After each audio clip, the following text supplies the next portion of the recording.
오늘 실 끼는 법과 장력 맞춰서 예쁘게 만들어지는 방법 설명드릴 건데요. 5개의 실이 복잡해 보이죠? 위쪽 1, 2, 3번은 바늘실입니다. 맨 왼쪽이 1번 바늘이라고 칭하고요. 가운데가 2번 그리고 3번이고요.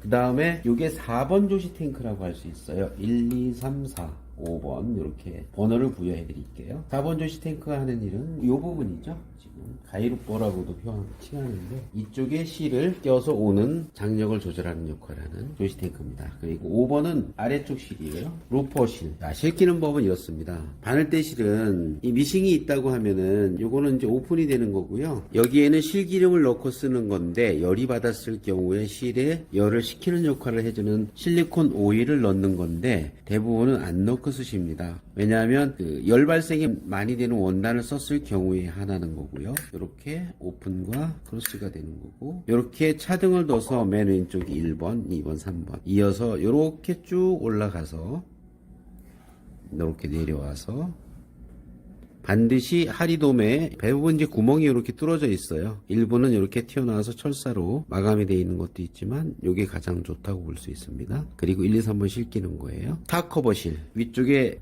지그재그 형태로 들어가는 실은 이렇게 길을 따라서 가면 이쪽 부분이 좀 주의하실 점이 있는데 여기서 실을 채주는 역할을 하는 그런 실체기가 있습니다. 아래쪽으로 상당히 많은 운동을 합니다. 위쪽에는 거의 수평인데 아래쪽으로 내려올 때는 약 한 2.5cm 정도 운동량이 있는 실체기 역할을 하는 부분을 가운데로 놓고 양쪽으로 일자로 내려서 옵니다. 그리고 여기는 버선짝이라고 하는 구조를 갖고 있어요. 이름이 버선짝이에요. 그리고 스프링은 이 탑 커버 텐션 조절을 해주는 조시 탱크라고 보시면 돼요. 이게 워낙에 부드러운 장력을 구현하기 때문에 스프링 텐션도 아주 미약합니다. 이 상태 정도만 하셔도 되고요. 그리고 여기 원래 이 부분에서도 이제 메인 조시 탱크가 있기 때문에 이건 보조라고 보시면 됩니다. 그렇게 해서 기역자 실거리 쪽으로 들어온 다음 보이시죠? 버선짝에 이렇게 거의 니은짝 형태로 들어와서 기역자 실거리, 니은자 실거리 이쪽으로 구멍을 통과해서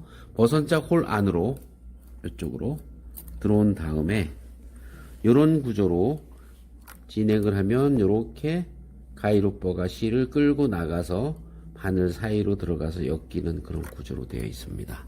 그리고 아래 실은 쭉 관을 타고 내려와서요. 이쪽은 생략하겠습니다. 다 아실 거고요. 관을 타고 속으로 내려와서 이런 형태로 그냥 껴주세요. 너무 여기 실을 많이 껴주시면 실 나오는데 약간 저항이 생길 수 있으니 그렇게 넣어주시고 참고로 이 두 가지 탑 커버나 언더 커버, 바늘, 루퍼 실 쪽은요 텐션이 굉장히 미약하다고 보시면 돼요. 미약하지만 분명하게 텐션 작용은 하는 겁니다. 조시 탱크를 통과해서 수평으로 실을 이렇게 껴주신 다음 실거리 안쪽으로 이렇게 통과를 한 다음 위에서 아래로 그리고 이 부분은 눌러주시면 이 긴고스모모 실체기가 내려옵니다. 그리고 그대로 눌러주시면 내려가요. 이 친구를 눌러도 됩니다. 이 친구를 눌러서 이 친구를 누르면 오픈, 이 친구를 누르면 크로스. 여기서 실수할 확률이 있어요. 그냥 이 위로 끼시는 분들도 있습니다. 요건 안 됩니다. 그러면 땀뜸의 원인 그리고 실 장력이 안 맞습니다. 그래서 반드시 안으로 통과해 주셔야 돼요. 요 실 길을 통해서 또 안으로 그리고 이쪽을 통해서 루퍼로 그리고 앞에서 뒤로 이렇게 이루어지는 겁니다. 이렇게 해서 실 끼는 방법은 안내가 끝났어요. 실의 텐션은 바늘대 실 기준보다는 아주 잘 나오는 편입니다. 3번 같은 경우는 이 바늘대 장력의 텐션을 손으로 느껴주시는 것도 좋아요. 이런 느낌. 그래서 어느 정도인지 감으로 느끼시는 것도 괜찮습니다. 이렇게 당겨 보시면은 이거를 수치화할 수는 없기 때문에 잘 나온다, 중간이다, 안 나온다 정도에서 그 정도로 표현할 수 있고요. 이 세 가지 바늘, 1번 바늘, 2번 바늘, 3번 바늘. 1번 바늘이 텐션이 좀 강한 편이고요. 그리고 2번 바늘은 좀 약해도 돼요. 가운데 바늘이기 때문에 장력에 영향을 덜 주는 이유 때문에 그렇습니다. 그리고 3번 바늘은 1번 바늘보다는 약간 약하지만 그래도 적당한 텐션은 유지해야 장력이 이처럼 맞아 떨어질 수 있어요. 여기 보시면 잘 맞은 장력의 정도가 이런 겁니다. 언더 쪽이에요. 안쪽 루퍼실 쪽이 청색으로 아주 진청인데요. 요렇게 왔다 갔다 한 부분 있죠. 요게 전부 아래 실입니다. 그리고 왼쪽 부분이 1번 실, 거의 블랙으로 표현할 수 있는데요. 화면상에서는. 그리고 가운데가 화이트. 요 부분입니다. 2번 실. 그리고 우측으로 있는 요거 3번 실인데요. 요거는 약간 색깔이 좀 뭐라고 해야 될까요? 색깔 표현이 보라색 계열이에요. 그래서 여기서 보시면 그게 다 표현은 안 되지만 블랙, 화이트, 보라 이렇게 되어 있습니다. 그리고 윗실 부분은 탑 커버가 빨강으로 표현이 되어 있어요. 이렇게 맞아 떨어지는 것이 가장 잘 맞는 삼봉 조시입니다. 탑 커버가 균일하게 좌우로 잘 나와 있죠. 그리고 이게 완벽하게 잘 맞아 떨어졌을 때는 빈 미싱을 이렇게 좀 빠르게 밟아도 이렇게 엮여서 자연스럽게 나옵니다. 장력이 안 맞았을 경우는 심하게 뒤틀림 현상이 나오고 아예 잘 안 나오는 현상도 생길 수 있어요. 예쁘게 잘 박혔습니다. 그리고 이 원단 같은 경우는 얇은 줄이 원단인데 이런 원단 정도는 아주 잘 됩니다. 문의를 주셨던 분께서는 기능성 원단을 사용하신다고 하셨어요. 이게 좀 많이 늘어납니다. 보세요. 지금 거의 3분의 2 정도가 더 늘어났다고 보시면 되죠. 스판이라고 할 수 있고요. 아주 민감한 건 아니지만 그래도 사용하기가 까다로운 원단 중에 하나인데요. 그대로 놓은 상태로 재봉을 밑단을 접어서 하는 방식으로 재봉을 할 겁니다.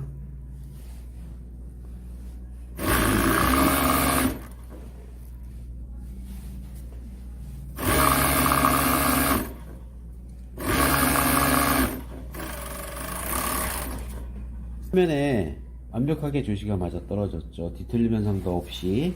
근데 안쪽에는 아마 조금 덜 맞을 수도 있어요. 제가 두꺼운 원단의 장력을 맞춘 상태로 했기 때문에 그렇죠. 1번 바늘 블랙 컬러는 바늘실이에요. 예쁘게 잘 맞아 떨어졌는데 가운데까지도 화이트이기 때문에 이렇게 보이는 겁니다. 장력이 안 맞은 게 아니에요. 이거를 너무 조여주면은 원단이 어떤 현상이 나오냐면요. 좀 땡기는 현상 때문에 부드러운 현상 안 나오고요. 그리고 잘 뜯어집니다. 기능성 원단 같은 경우는 늘어남이 심하기 때문에 잘 뜯어져요. 그래서 조금은 더 장력을 잠궈도 되지만 심하게 잠그시면 안 되고요. 맨 우측에 3번 바늘 같은 경우는 중간중간에 장력이 안 맞은 현상들이 보일 겁니다. 그쪽이 어느 쪽이냐 하면 이렇게 듬성듬성 보이시죠? 여기 잘 나오고 이 부분은 좀 맞은 편이고 맞은편 잘 나오는 편. 이거는 실이 잘 나오고 있다는 증거죠. 그래서 이 도시 탱크를 한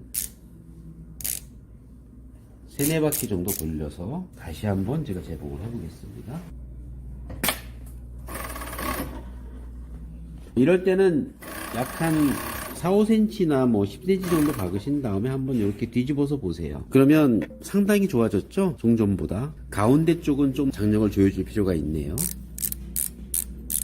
네, 이렇게 해서 장력을 잠궜고요. 또 한번 볼게요. 순수하게 이 부분은 바늘대 장력만 맞추시면 됩니다.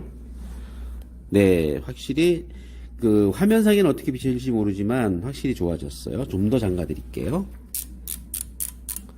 지나치게 많이 잠글 경우 이 경우는 땀띠 현상이 나올 가능성이 많아요. 그래서 이 삼봉조시 같은 경우는 지나치게 많이 잠그실 필요 없어요. 전체적으로 잘 맞아 떨어지고 있는 현상이 확실히 다르죠.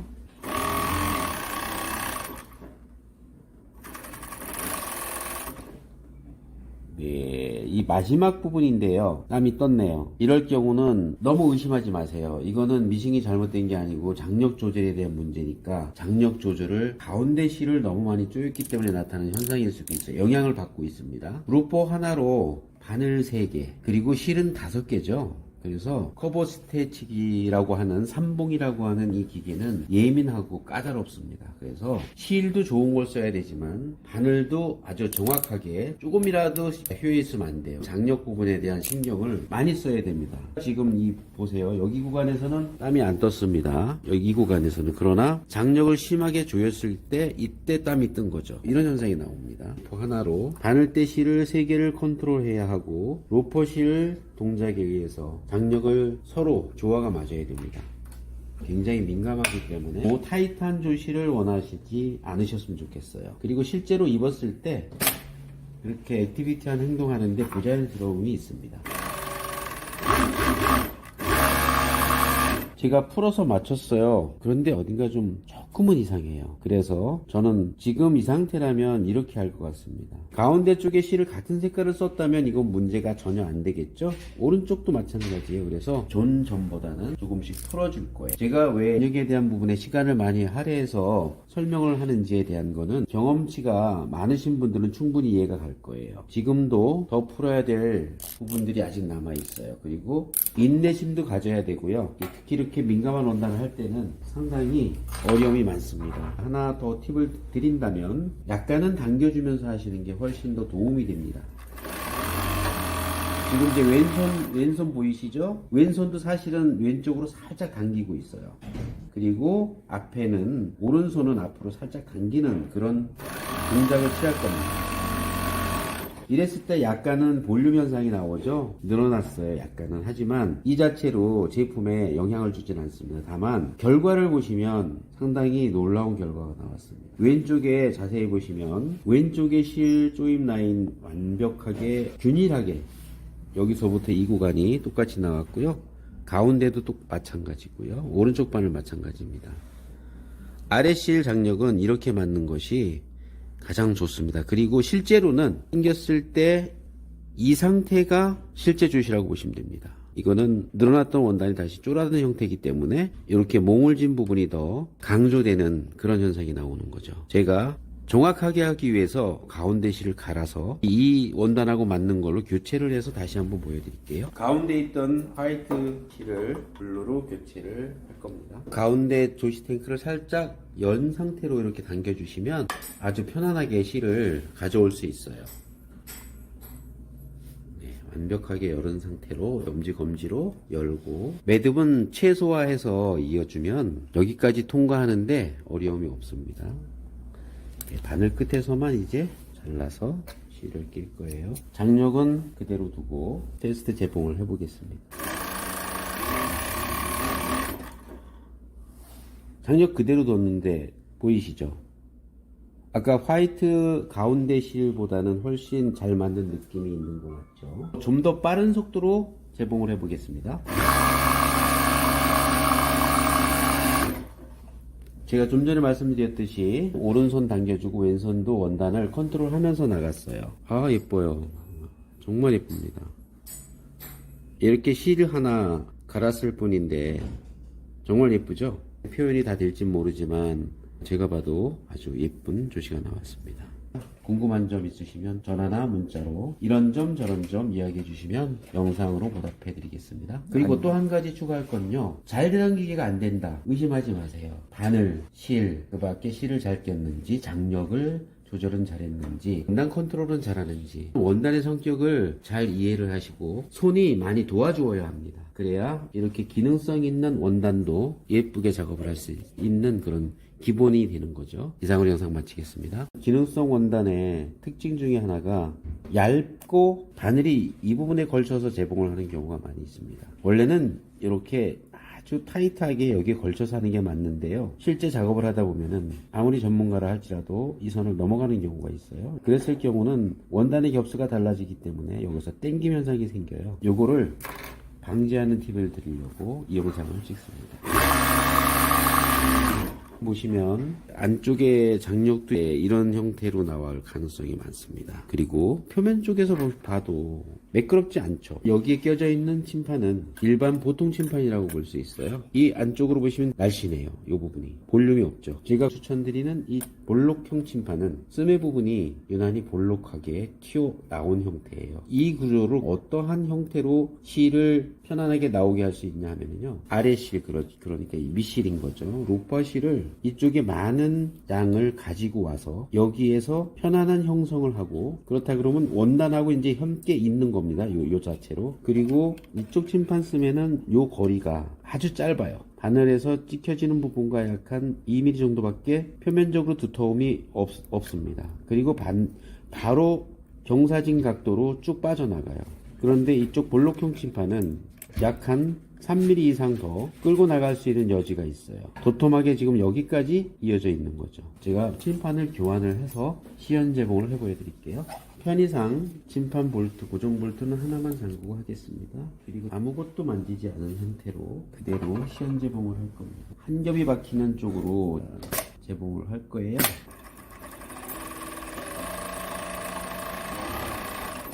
좀 빠르게 해볼게요.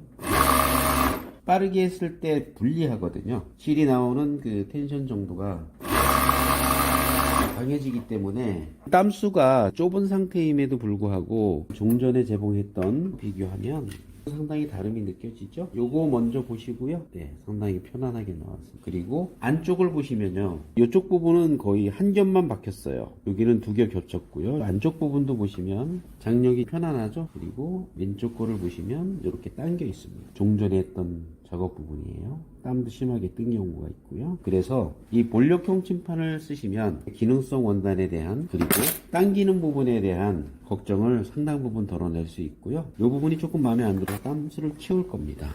좀 키워서 작업을 하게 되면 확실히 더 다른 결과가 나올 거예요. 살짝 그 왼쪽 원단은 이렇게 당겨서 들어주시고 하시는 거 잊지 마시고요. 성공했습니다. 여기 보시면 요 안쪽에 원단이 들어가 있죠. 여기쯤에 있고요. 여기도 이쯤에 있어요. 여기는 거의 이제 일치해 있고요. 잘 하시는 분들은 이렇게 하시더라고요. 예쁘게 잘 나왔습니다. 끼어져 있는 침판이 볼록형 침판, 볼록형 침판으로 되어 있기 때문에 이러한 결과가 나온 거죠. 이 볼록형 침판이 궁금하신 분들은 영상 하단부에 링크를 타고 들어가시면 침판 정보를 볼 수 있습니다.